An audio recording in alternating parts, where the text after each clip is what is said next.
皆さんこんにちは。レコードの再生ではフォノイコライザーを使います。カートリッジから出てくる信号はとても小さいので、フォノイコライザーのノイズが少ないことはとても重要です。フォノイコライザーの価値はノイズの少なさで決まると言っていいでしょう。ノイズの性能はお金をかければ良くなるのでしょうか。今回は最も低ノイズで増幅できるフォノイコライザーがどれなのか見ていきます。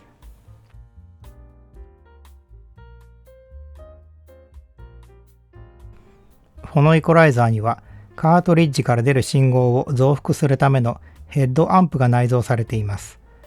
その増幅率は MM 型の場合100から200倍、MC 型はさらにこの10倍です。アンプは増幅率が高いほどノイズが乗りやすくなります。MC のこの倍率はアナログ回路にとってかなり厳しい数字です。フォノイコライザーの増幅で問題になるノイズは、アンプ自身から出るホワイトノイズの他にハムがあります。ハムというのはコンセントの電気から来る低周波のノイズです。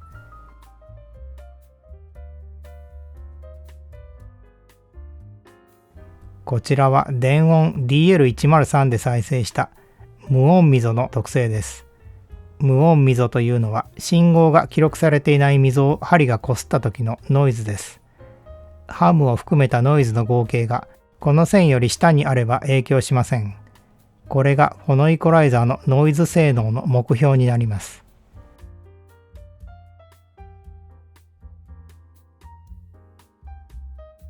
フォノイコライザー自身のノイズがどのくらいあるのか見ていきます。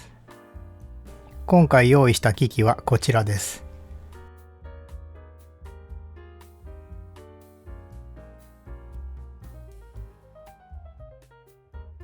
入力端子をショートした時のノイズを測ります。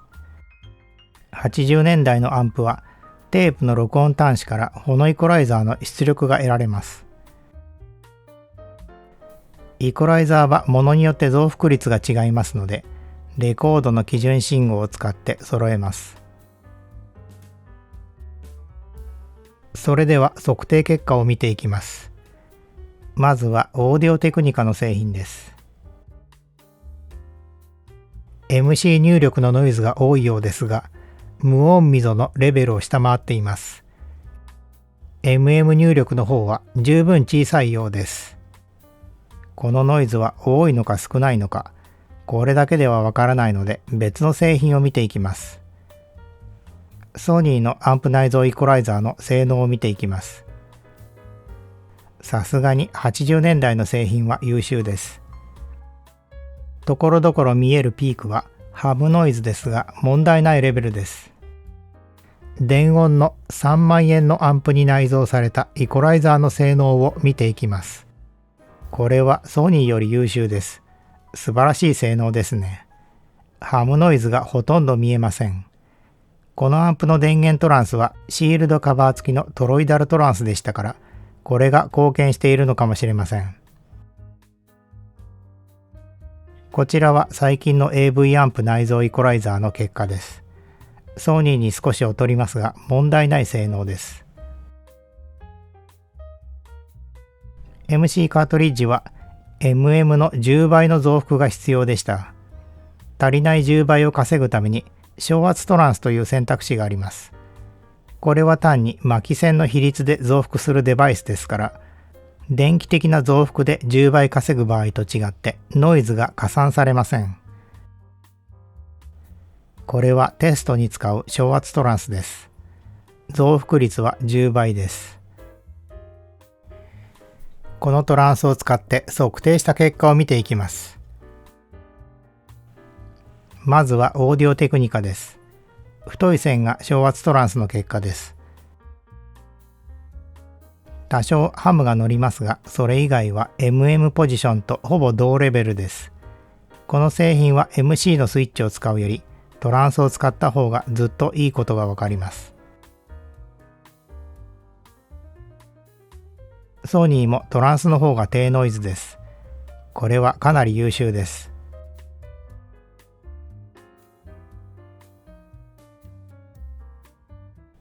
電音の3万円のアンプはどうでしょう。これもトランスの方がいいですが、ハムのレベルが一緒ですから MC のスイッチと大差ありません。これはどっちを使ってもいいでしょう。AV アンプの内蔵イコライザーはトランスのありなしでノイズに差がありません。トランスを使うことで全くノイズを増やさずに MC に対応できています。以上の結果から MC カートリッジはトランスを使った方がノイズに有利と言えます。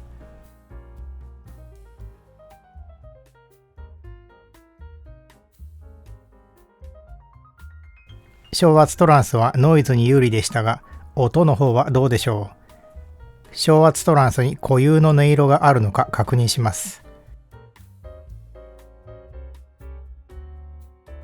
低域と高域が少しドロップしていますね。低域はサブソニックフィルターをかけたような結果になっています。トランスを通すと帯域が狭くなって少し甘い音になるようです。歪みについてはカートリッジの信号はとても小さいので問題ありません。トランスはノイズに有利ですが若干音質が劣化するようです。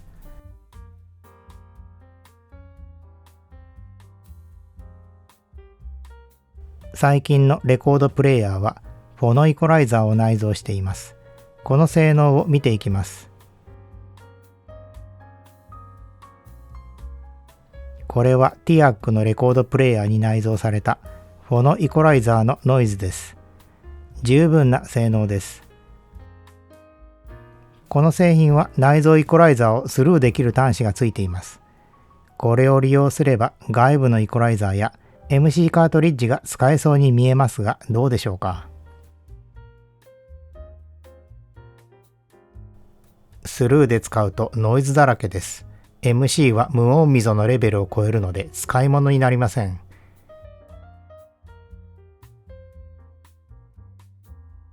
特性も変ですね。同じカートリッジとフォノイコの結果は重ならないといけません。これはどういうことでしょう。カートリッジを外した状態で端子を調べていきます。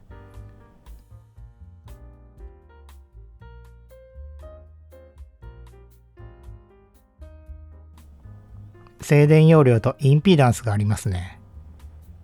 このスルーは内蔵イコライザーとつながっているようです。この製品は内蔵イコライザーで使うものと考えた方がいいようです。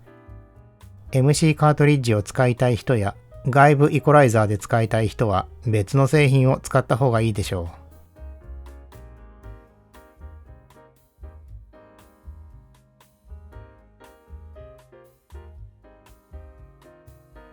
このグラフはハムのノイズマージンを性能順に並べた結果です。青のドットが MM ポジション、赤のドットが MC です。この数字が高いほど低ノイズで増幅できる性能のいいフォノイコライザーです。MM 型のトップは電音の3万円のアンプです。このアンプはフォノイコライザー専用に使ってもいい製品です。MC 型のトップはヤマハ C2A です。このアンプには最高クラスのフォノイコライザーが搭載されています。最も性能が悪かったのがオーディオテクニカです。悪いと言っても使えないほど悪いわけではありません。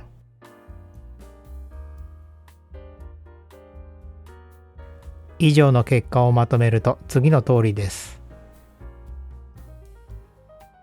フォノイコライザーはノイズ性能に大きな差があるようです。ノイズ性能は回路の他に電源やシールドも関係しています。値段が高いものが良いとは限らないし、安くても性能の良いものがあります。例えば電音のこの商品は今回調査した中でナンバーワンの性能でした。このアンプの回路はオペアンプですが、初段に使われているローノイズの FET とシールドカバー付きのトロイダルトランスが低ノイズに貢献しているようです。